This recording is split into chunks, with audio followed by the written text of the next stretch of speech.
Hello everyone, I am Virendra Rajput.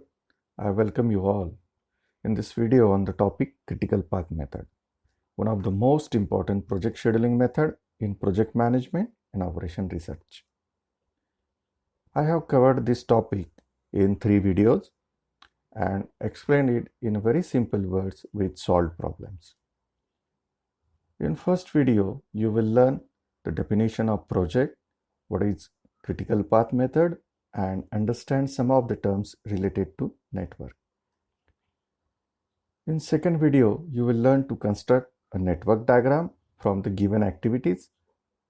And in third video, you can find critical path by doing some calculations and estimate project duration. So let's start. First, project. Project involves planning, scheduling, controlling of a number of interrelated activities with use of limited resources. Project is temporarily formed to create products and services. For example, designing a new car, any satellite program. Critical path method is a project scheduling technique firstly used in 1950s in DuPont plant in US, and it significantly reduced the time required to complete the project. CPM is deterministic model with well-known activity time based upon past experience. It assumes that the expected time is actually the time taken, and it is an activity-oriented system and marks the critical activities. There are few terms related to network planning. First is activity, then event, duration, and network. So first we'll see activity. Activity is the actual performance of the task. It requires time and resources for its completion. It is represented by an arrow moving from left to right, and activity is identified by alphabet which is written below the arrow. Activity may be a process, material handling, or procurement of resources. For example, turning on the lathe is activity. There are few types of activities. One is predecessor activity. Activities performed before given activity is called the predecessor activity. Successor activity. Activities performed after given activity is called the successor activity. So here activities A and B are predecessor activities to activities C and D respectively. Or in other words, activities C and D are successor activities to the activities A and B. Event. Event is the specific instant of time and marks the start or end of an activity. Event consumes neither time nor resource, and it is represented by a circle and a number at the head and tail of an arrow of the activity. Start the machine or stop the machine is example of event. Next is duration. Duration is the estimated or actual time required to complete a task or an activity. It is represented by letter T and normally written above the arrow.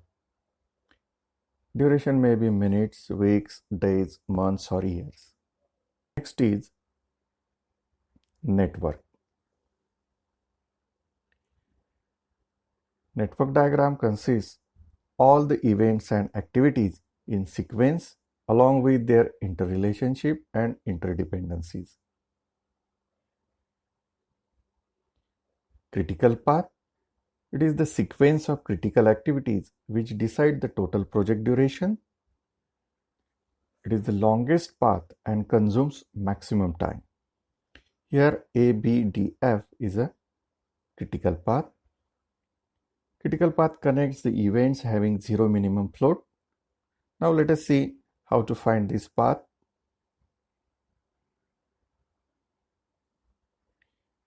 So in this network diagram, first find the possible paths to complete project. First path is A, B, D, and F. Adding duration of these activities gives us 13 to complete. Next possible path is A, C, E, and F. This gives us 10 days. Maximum time taken is 13 hours. So critical path is A, B, D, F. Critical path is generally marked by inclined lines on the critical activities. There are few terms needs to be calculated for finding out the critical path and estimating the project duration. First is earliest start time, EST, and earliest finish time, EFT. EST is the earliest possible time at which an activity can start. It is calculated by moving from first to last event in a network diagram. Earliest finish time is the earliest possible time at which an activity can finish. Formula to calculate EFT is equal to EST plus duration of that activity. Next term is LST and LFT. Latest start time, latest finish time. LST is the latest possible time by which an activity can start. LFT is calculated by moving from last event to the first event of the network diagram. Formula is LST is equal to LFT minus duration of that activity. Float or slack and total float.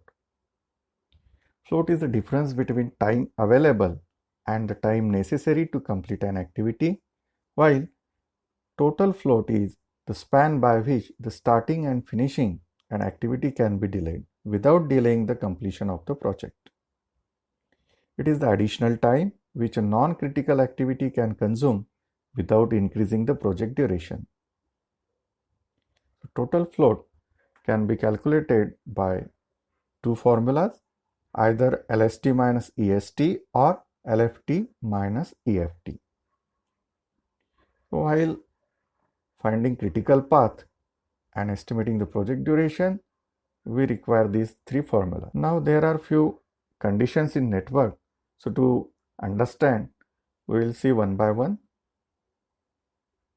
Here in this network, activity B can be performed only after completion of activity A. Activity C can be performed only after completing activity B. Another example, activities B and C can start simultaneously only after completing activity A. Activities A and B must be completed before start of activity C.